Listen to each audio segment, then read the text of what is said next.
Hey there, it's Alexis from Persialoo, and today I wanted to show you guys a method for layering multiple colors of heat transfer vinyl. I did a video about a month ago showing you a different method, which I called the cutout method for layering vinyl, and today I wanted to show you another way to do this. So the design I'm using today is this Make Waves Mermaid, and this design is made up of several different layers. Let me ungroup it for you so you can see. I have this top black layer, that's the design, and then underneath that I have colored shapes that I will cut out of vinyl and then layer the black on top so I get the full colored look. So first I want to show you how to cut by color in the Silhouette software, and then I want to show you guys how to actually iron the vinyl on so that everything gets placed correctly. So first let me regroup this design, and then I'm going to scale it down to the size that I need. And then since I'm using heat transfer vinyl, I need to make sure to mirror my design so that those words read correctly when it's applied. So I'm gonna start by cutting my black layer, and I'm just going to position it on my vinyl or on my sheet here so that I can make the most use of my vinyl. Kind of fit it in there as best as I can. I want to try not to waste any vinyl. And then I'm gonna draw a rectangle around the black area so that it just makes it a little easier to weed. That's my weeding box. Now I'm gonna go to the Send tab and click on Fill under Action By. And that opens up this drop-down menu that shows all the different colors that are in my design. So right now all the layers are selected except for this no color layer, which is the rectangle that I just added. So I only want to cut the black layer, which is the black part of the design, and then that no color rectangle, which is my weeding box right now. So I'm going to deselect all of the other colors and then make sure I have the right material selected for the black and no color layer, which is Heat Transfer Smooth. That's the material I'm cutting out of. And then I just click send and let the machine do its job. All right, so next I want to show you how to cut the next layer. I'm gonna do the tail next. So again, to try to save vinyl, I'm going to just scoot that tail section up into the corner, and don't worry about rotating it. As long as you don't change the scale or flip the design, you can rotate it and move it around and it will still work when you put it together. So then I'm also going to make my rectangle so it fits just around the tail area. And it doesn't matter that part of my design is hanging off the edge of the mat because I'm only going to be cutting the green section.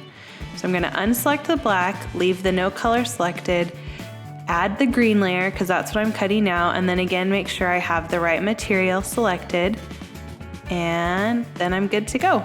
I will send it to my Silhouette to cut.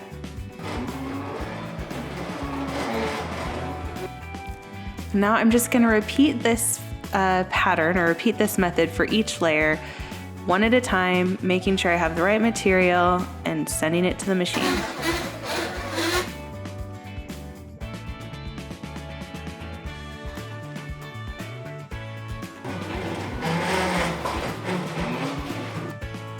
And when you're all done cutting your designs, it's time to weed. I like to use this weeding hook here, but you could use tweezers or straight pins, whatever you have, but basically you just need to remove the excess vinyl from around your design, from inside the letters or holes in the middle of your design. Take off everything that you don't want to apply to your final project. And then since I used a weeding box, after I'm done weeding, I just take a pair of scissors and trim out the weeded portion of my design away from the rest of the vinyl sheet so I can save that vinyl for later. Then just repeat this process to weed out all the layers of your design. And pretty soon you'll have all these colored shapes and then your black outline shape. So I'm going to use this black top layer that's gonna go on top to help me place the other layers that go underneath. So the cool thing about the heat transfer vinyl is the carrier sheet is sticky, so it will hold those other layers in place. All right, looks good. I'm ready to iron on my first layer. So first, I'm going to smooth out any wrinkles on my tote bag and heat the fabric up a little bit. Then I'm going to use the whole black cover sheet to help me place the first layer where I want it to be so I can see the whole design. And I'm gonna peel off the black layer and just iron that first colored section. And with heat transfer vinyl, since I'm layering it, I don't want to give it too much heat right away because I'm gonna give it more as I do the other layers. So I only do like 3 to 5 seconds on each of these layers.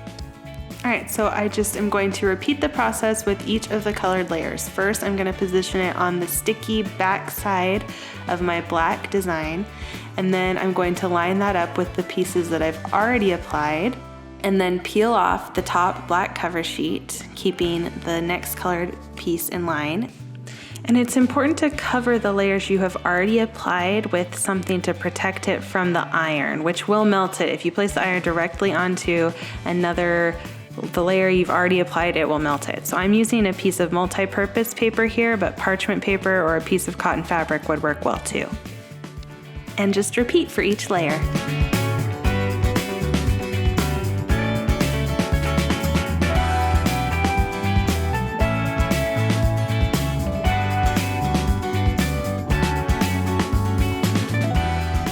And we're ready for our final layer, our black layer, our outline. We get our whole design, it looks great.